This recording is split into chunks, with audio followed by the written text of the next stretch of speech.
Hey everyone, Erick Stakelbeck here. Today on the Newscast, it's the genocide you probably haven't heard about. The ISIS-linked Islamic terror group Boko Haram continues to slaughter Christians throughout northern Nigeria. But this isn't just an Africa problem.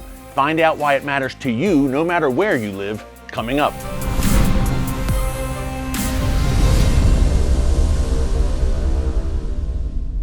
Hey folks, Erick Stakelbeck here. Welcome to the Watchman Newscast.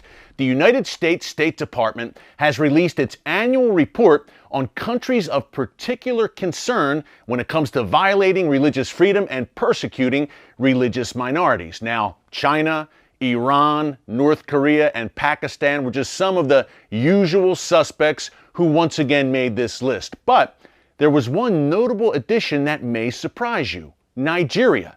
It's Africa's most populous country. It's a very oil-rich nation, but they have the dubious distinction of becoming the very first democracy to land on the U.S. State Department's list of countries of particular concern when it comes to violating religious freedom. Now, the main reason that Nigeria has finally landed on the list is the activities of the ISIS-linked Islamic jihadist group Boko Haram, which is carrying out a genocide, quite literally, in northeastern Nigeria right now in its attempts to establish an Islamic state there. We're going to get into it with all the inside details from an expert on this issue coming up. But before we do, I just want to encourage you to subscribe to the Watchman News channel right here on YouTube and click the notification bell so you get alerts every time a new video is posted. We are bringing you the kind of cutting edge, timely information that you just won't hear anywhere else, certainly not in the mainstream media. You may not have heard that just last week in northeastern Nigeria, up to 110 farmers were slaughtered in cold blood by Boko Haram. It's just the latest in a series of horrific attacks over the last decade by this terror organization. By some estimates, up to 30,000 people have been slaughtered, many of them Christians, by Boko Haram over the past several years.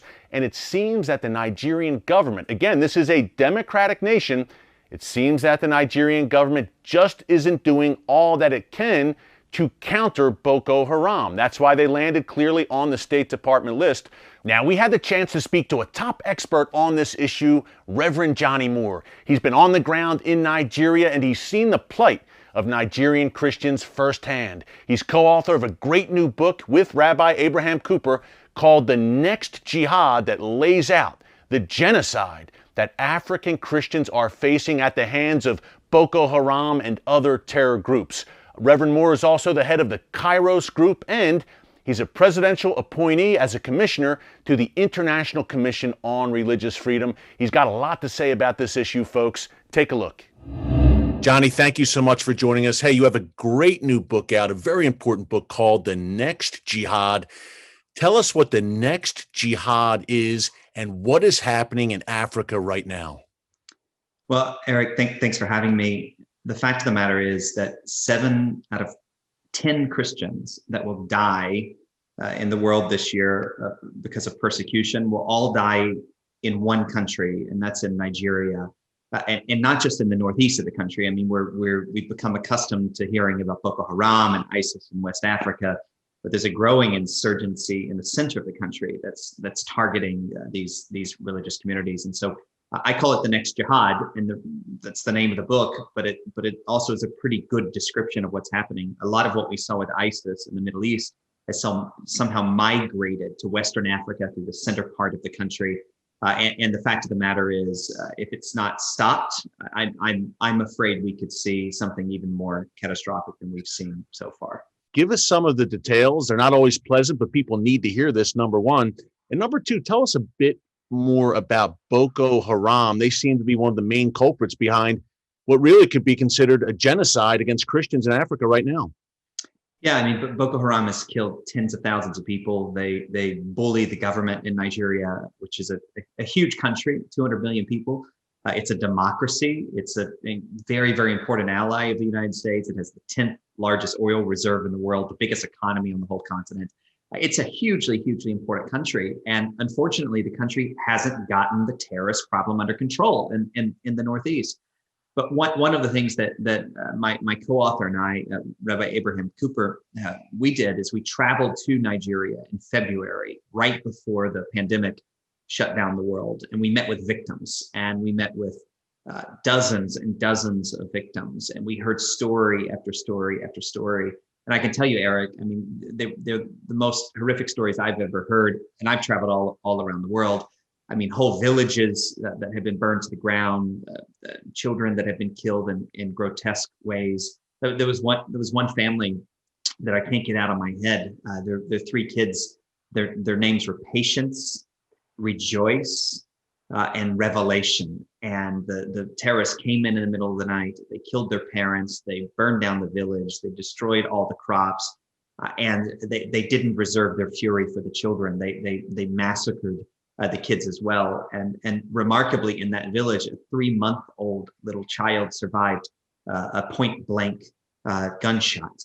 I mean, it is horrific what has happened. The victims are in the tens of thousands. It's getting worse. It isn't getting better. And we've decided that we have to be a voice for these people because they're suffering in the shadows. And so our primary goal in writing The Next Jihad, aside from describing the situation for people to better understand it, but our primary goal was to tell the stories, to be a voice for the voiceless, to help the victims have their day as opposed to being lost in history. So why aren't we getting more coverage of this issue? What you lay out in the book, The Next Jihad, is just horrific details of, as you said, children being slaughtered by Islamic jihadists. It's reminiscent of what ISIS did in Syria and Iraq.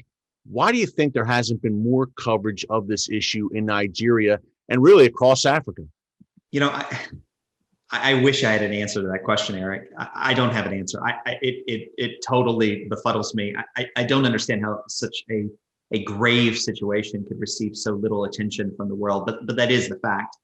I also think the solution is the church. I mean, the fact is that Christians all around the world have brothers and sisters that are suffering grievous harm every single day, and it's time for us to treat them like family and to raise our voices. You know, and in the United States, I mean, Christians are incredibly politically influential. In the 2020 election alone, 43 million evangelicals voted. I mean, that was like 27% of all the voters in the United States of America.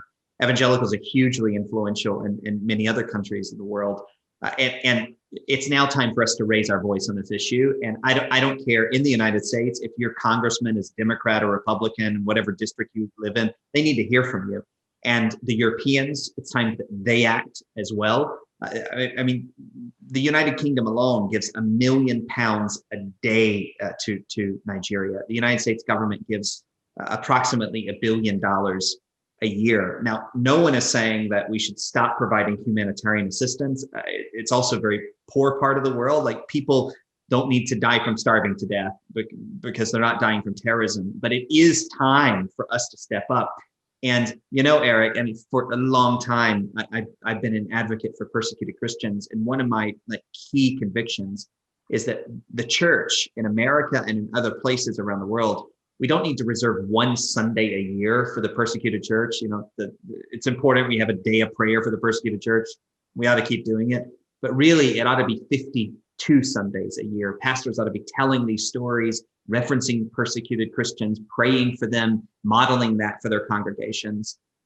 And it's just the New Testament thing to do. I mean, you can't go 3 pages in the New Testament without hearing about the persecuted church, stories of people being persecuted. And I just don't think you can be a discipled Christian unless you're being persecuted yourself or helping those who are.